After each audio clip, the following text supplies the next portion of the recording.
Indo Nepal की खास मुहिम भोजपुरी में अश्लीलता के खिलाफ एक लड़ाई, एक जंग लगातार चल रहे इस मुहिम का आज छठा दिन। आज हमारे फोन लाइन पे हमारे साथ जो खास मेहमान मौजूद हैं वो अपने आप में कवि है और वो परिचय का मोहताज नहीं है। वो बिहार के चंपारण से है, महात्मा गांधी की कर्मभूमि मोतिहारी पूर्वी चंपारण से है। तो आइए उनकी तारुफ हम आपको कराएं। नाम कवि बिहारी अविनाश, यानी अविनाश कुमार तिवारी। ये कवि है, युवा कवि है, साथ ही ये शिक्षक भी है। पिछले 2 दशक से शिक्षण कार्य में लगातार लगे हुए हैं। उसके साथ ये युवा भोजपुरी के बहुत प्रबल अश्लीलता के विरुद्ध ये काम करते हैं और ये अपनी आवाज़ को उठाते हैं। तो आज हमारे इंडो नेपाल लाइव में इन्होंने कीमती समय दिया, इसके लिए इंडो नेपाल लाइव बहुत बहुत आभार इनका। आइए हम जानते हैं क्या कहते हैं इंडो नेपाल लाइव के तमाम दर्शकों को भोजपुरी की अश्लीलता के खिलाफ। हम सुनते हैं, आइए इनको। कवि अविनाश तिवारी, चंपारण की धरती से। हेलो जी अविनाश जी, इंडो नेपाल लाइव के खास पेशकश, खास मुहिम भोजपुरी में अश्लीलता में सबसे पहले आपका स्वागत है। अब आप हमारे दर्शकों को सबसे पहले आप अपनी परिचय दीजिए। यहीं से शुरुआत करते हैं इस मुहिम का आपके साथ। जी नमस्कार, मैं कवि बिहारी अविनाश तिवारी चंपारण से।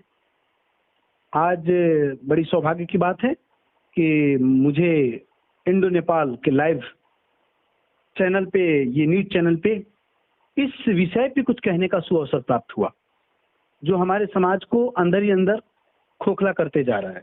हमारी नई पीढ़ी अभी इस चीज को इस कदर नहीं देख पा रही है जैसे हम पूर्वजों ने हमारे लिए व्यवस्था बना करके गई थी। अभी आज के परिवेश में जो अश्लीलता, जो दरिद्रता, जो दरिंदगी हमारे समाज में देखने को मिल रही है यत्र तत्र कई अलग अलग रूपों में, इन सबके पीछे आधुनिक साहित्य का बहुत बड़ा किरदार है, जिसे हम भोजपुरी जगत कह सकते हैं। आधुनिक भोजपुरी जगत कहे तो ज्यादा अच्छा होगा। आधुनिक भोजपुरी जगत जो है, जिसे हम कह सकते हैं कि आधुनिक साहित्य जो अश्लीलताओं की बुनियाद पे खड़ी की गई एक बेबुनियाद इमारत है, जो हमारे समाज को एक गलत दिशा में जबरन ढकेलने की कोशिश कर रही है। इस विषय पे हम बारीकी से सोचे तो स्पष्ट हम सभी जगह पे इसको व्याप्त पाएंगे कि अश्लीलता इस कदर है कि कभी कभी जब समाज के बीचों बीच से कहीं कोई गाड़ी गुजर जाए, उसमें वह गाना बज रहा हो, तो खुद ही अपने आप के नजर में गिर जाने के सिवा दूसरा कोई रास्ता नहीं दिखता। यह वो अश्लीलता जो हम अपने लोगों के साथ, अपने परिवारजनों के साथ, अपने समाज के साथ बैठ करके कभी नहीं सुन सकते, फिर उसे हम साहित्य का नाम क्यों देते हैं? उसे संगीत कैसे कह सकते हैं? ऐसा सुना गया है, हम लोगों ने पढ़ा है कि संगीत वो जादू है जो मृत को जीवित करने का सबसे बड़ा संजीवनी माना जाता है। और यहाँ यह संगीत ठीक इसके विपरीत चल रहा है, जो जीवित को मृत करने की हर मुमकिन कोशिश कर रहा हो। एक समाज जो जीवित है, उसे नई पीढ़ी को, उसके भविष्य को अंधकार में धकेलने की, उसे मृत प्राय बनाने की ये हर मुमकिन कोशिश कर रही हमारी आधुनिक भोजपुरी जगत की संगीत है। इस पे 4 पंक्ति कहना चाहूंगा अपने तरफ से। बिल्कुल आप हमारे दर्शकों को ये बताएं और बिल्कुल कहें, आप आजाद हैं, आप हमारी इस मुहिम का आप हिस्सा बने हैं, बताएं। जी बस 4 पंक्ति से मतलब मैं इस अश्लीलता को प्रदर्शित करना चाहूंगा और गुजारिश करूंगा और गुहार करते हुए, विनती करते हुए ऊपर वाले से यह मांगता हूं, 4 पंक्तियों के माध्यम से आपसे जुड़ना चाहूंगा बस। जी सुनाएं। समझो गीतकारों का, समझो गीतकारों को गर अपने संस्कारों का, समझो गीतकारों को गर अपने संस्कारों का,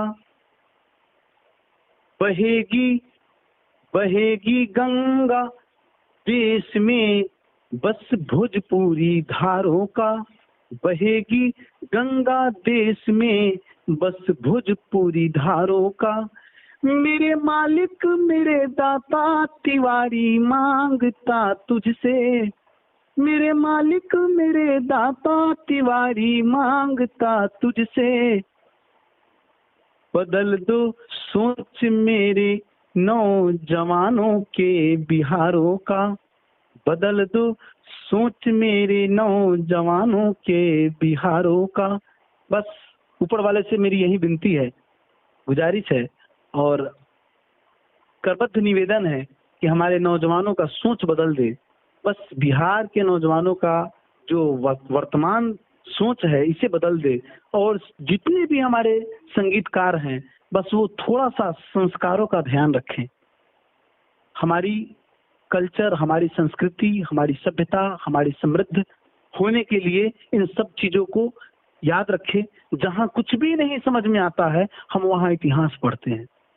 बड़ी छोटी सी लाइनिंग है जी, 2 पंक्ति की, सड़क है हादसे होंगे, सड़क है हादसे होंगे क्या चलना छोड़ दे, सड़क है हादसे होंगे क्या चलना छोड़ दे, अभी भी वक्त है मेरे नौजवान संभल जा, अभी भी वक्त है नौजवान संभल जा, थोड़ा सा भटक गए हैं क्या संभलना छोड़ दे। इसलिए कुछ बिगड़ा नहीं है।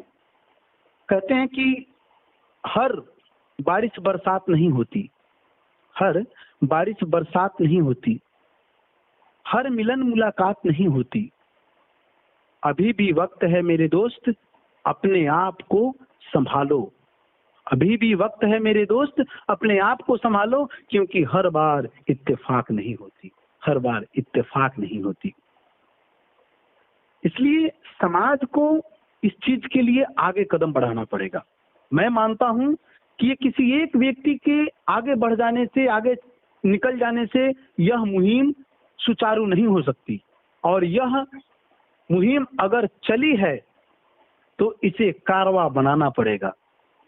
हम एक एक कदम बढ़ाएंगे, हम सब आगे आएंगे, यह मुहिम सफल होगा, हमारा समाज निर्मल होगा। एक सवाल अविनाश जी, आखिर इसके प्रति जिम्मेवार आप किसे मानते हैं?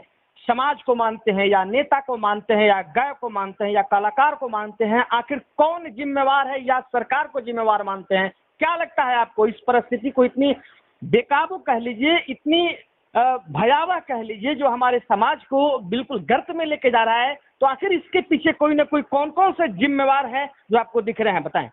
सबसे पहला जिम्मेदारी इसमें जो है वो समाज की है, क्योंकि समाज वही मांगती है जो ये कलाकार बना करके देते हैं। अगर हम उसे बंद करना चाहते हैं तो सबसे पहले मुझे खुद को संभालना पड़ेगा, खुद को बदलना पड़ेगा, क्योंकि वो जो बनाते हैं वो कोई अमेरिका से पैदा होकर नहीं आते हैं, वो फॉरेन कंट्री से नहीं आते, वो इंग्लैंड से नहीं आते, वो हमारे ही सभ्यता में बड़े हुए एक व्यक्ति है। वो इस समाज से ही सीख करके इसी समाज को वो चीज देते हैं। अगर समाज खुद को आईना रख के देखे तो मुझे लगता है कि सबसे बड़ा बदलाव समाज को करना पड़ेगा। अविनाश, सरकार इस पर क्यों चुप है? सरकार को क्या गंभीरता से नहीं लेनी चाहिए ऐसे बिंदु पर, और इसको गंभीरता से विचार करके इस पर कठोर कार्रवाई नहीं होनी चाहिए? जो इस तरह की अश्लीलता और फुहड़ गाने बजा रहे हैं लोग, और गा रहे हैं लोग, और गीत लिख रहे हैं लोग, तो इस पर सरकार आखिर चुप क्यों है, मौन क्यों है?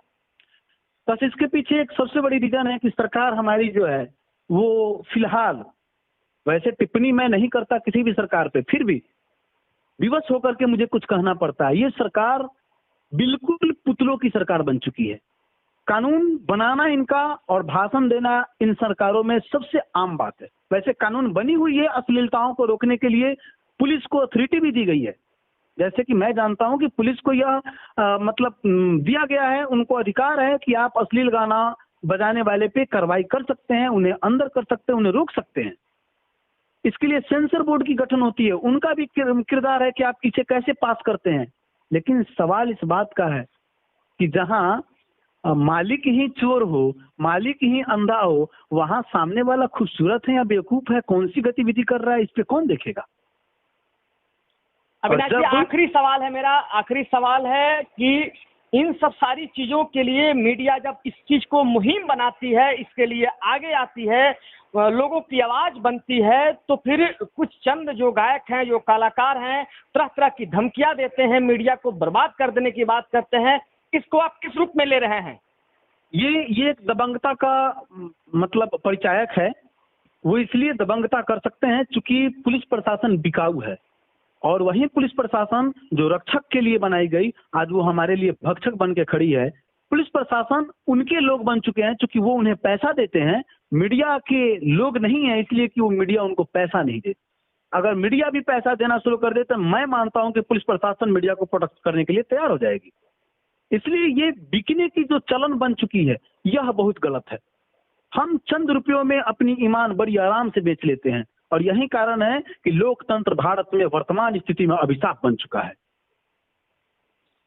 चलिए, इंडो नेपाल लाइव के इस मुहिम में आपने अपना कीमती समय दिया, इसके लिए इंडो नेपाल लाइव परिवार की तरफ से बहुत बहुत आभार आपका, बहुत बहुत आपका धन्यवाद कि आपने इस मीडिया की इस मुहिम की इस आवाज को आपने बुलंद किया और मीडिया का आपने साथ दिया। इसके लिए पुनः इंडो नेपाल लाइव आपको धन्यवाद देती है। जय हिंद, जय भारत। Okay, thank you.